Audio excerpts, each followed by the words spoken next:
So for the month of June, I attempted to read the rainbow and mood read at the same time. And here's how it went. For June, I read 6 books. I actually got started really late in the month, and honestly, I depended on audiobooks to carry me through the first 3 books. Anyone who tells you that audiobooks don't count is a thief of joy, and they cannot be trusted. Let's get into the 6 books that I read. I am gonna start by their color, I guess. The first one, obviously read, is Vicious by V.E. Schwab. First time reading anything by her. This is a fantasy science fiction book, and I gave it a 5 out of 5 stars. Y'all, the story, character, world building in this was incredible. This would be a really great series adaptation.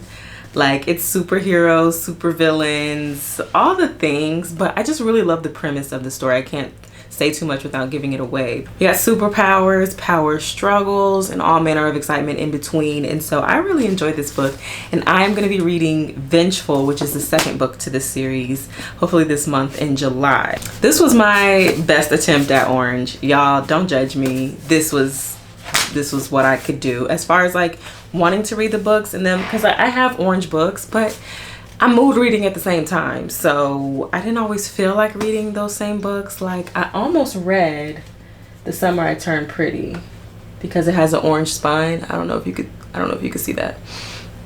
But then I started like flipping through the pages, and I was just like, I'm not feeling this one. So this was the best I can do. Anyways, this is Heavy by Kiese Layman. I hate kind of giving a review on memoirs, even though I did give this one a 5 out of 5.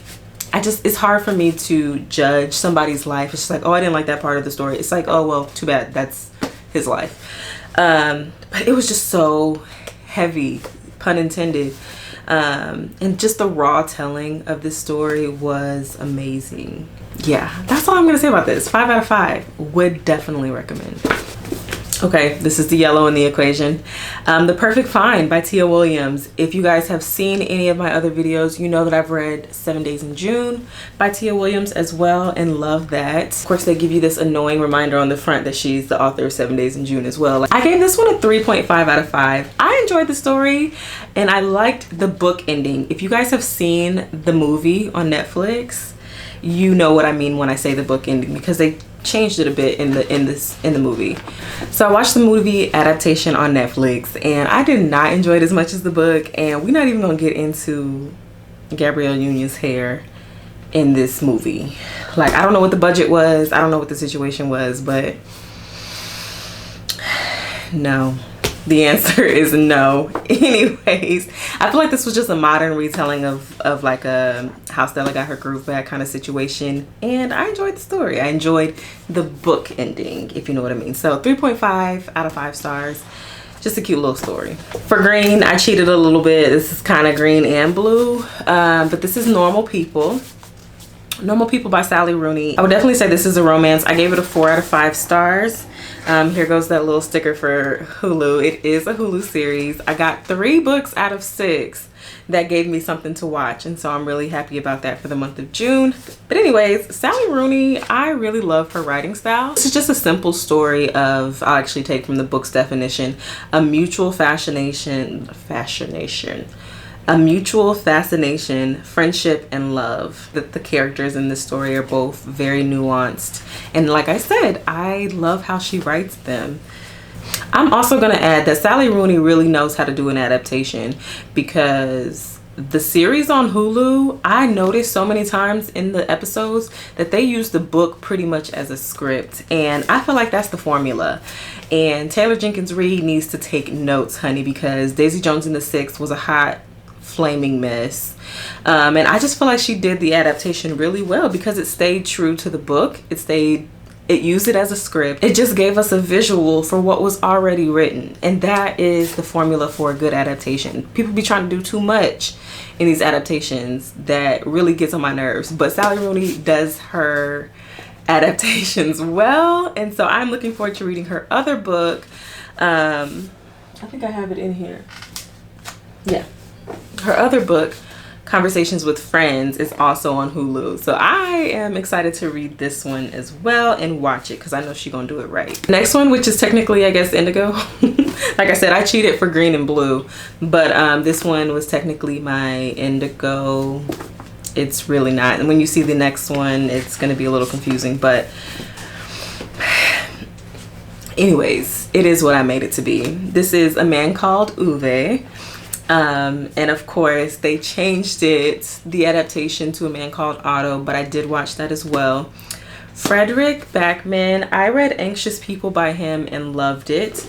Love his writing style. I gave this a 3.5 out of 5 stars. There are some trigger warnings associated with this book, so just make sure you check those out. And I think it was just a really good, feel-good, encouraging story about how life is more meaningful when you share it with others. The last one, now this is Violet's, obviously, but Indigo and Violet are so close. We won't get into that. This is The Soulmate Equation by Christina Lauren. It's my first book by this author duo, and I like them. This was a cute little romance. I gave it a 4 out of 5 stars. It was a nice, feel-good, not overly cheesy romance, and I'm here for that. Like, I feel like I'm getting a little lactose intolerant with these romance novels, if that makes sense. Like, hold the cheese. Hold the cheese. This is a story of a statistician and the founder, CEO of this DNA-based matchmaking company. Anyways, they find out that they are highly compatible per data, and yeah, it just unwraps their worlds and their stories, and it's cute. Well, friends, that is all for June. I really wish I could be that person that does a July TBR and like the month ahead TBR. I literally look at my shelves daily and change my mind. I'm a mood reader to the max. I'm the mood reader who has like 5 books on her currently reading list all at the same time. I'm that girl. So I struggle through these, and I'm also, y'all, I am also so behind on my goal list. My goal is to read 100 books this year. And for some people, they're saying, just like, girl, lower your goal. That's too much. You already doing the most. Reading 50 is already a lot. And I get that. I read 49 books last year. If you haven't watched that video, please go and watch it. But I just know what I'm capable of. I know what I can do. And I know what I'm prepared. Like, I'm actually excited to read these books. I want to look at my shelves and physically move these books from the TBR to the red pile. Like that brings me satisfaction and joy. And so I'm like 16 books behind. I'm 16 books behind on schedule, and I'm not feeling too good about it. I posted the other day on my Bookstagram page, like, I'm somewhere in between giving myself grace and trying to figure out how I can read 16 books by tomorrow. Like, I'm trying to figure out how to get this money by tomorrow. So yeah, working through that. I'm going to be really intentional in the month of July. I know last year July was my top reading month, so I don't know what it is about July, but we're going to get it in this month. I'm going to try and catch up. Not 16 books catch up, but try and close the gap a little bit. I can't give you exactly what I'll read for July right now, but if you want a TBR video of sorts, you can check out a video that I made of me counting all of my physical TBR books, all the books that I own, all the books that I have on my shelves. You can find out exactly how many books I have and have not read. So check that video out. Thank you guys again for rocking with me, Rocky, and I will see you guys in my next video.